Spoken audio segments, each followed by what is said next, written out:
Hey everyone, it's Nurse Shawna here at Newport SMP.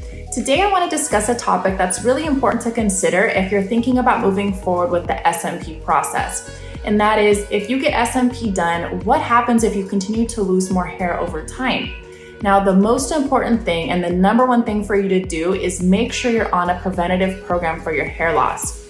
If you're proactive and really consistent with this, you can significantly reduce the amount of hair loss that will happen.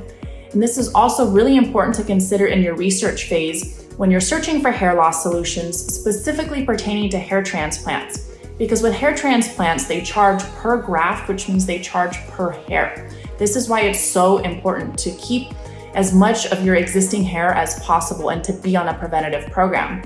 Now, something to know is that a large percentage of our clients have already had a hair transplant in the past.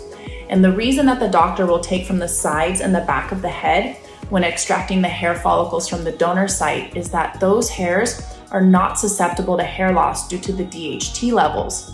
So when those hairs are transplanted to the top of the head, those hairs will still think and act as if they're still in the donor site, and you will not lose those hairs in the future.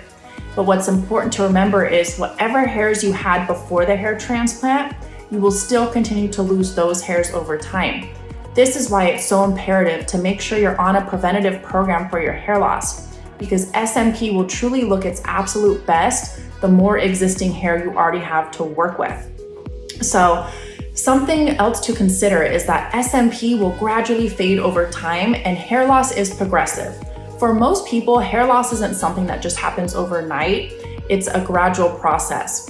Now, people that have SMP, if they don't get any touch-ups, most people say over the course of about 10 to 15 years, the SMP will almost disappear completely. So I hope this helped out any questions that you may have while you're in your research phase. And if you still have any further questions or you want to see if you're a good candidate for SMP, please feel free to reach out to us. We would love to meet you and help you out. We offer free in-person and virtual consultations. Our phone number is 949-520-2525.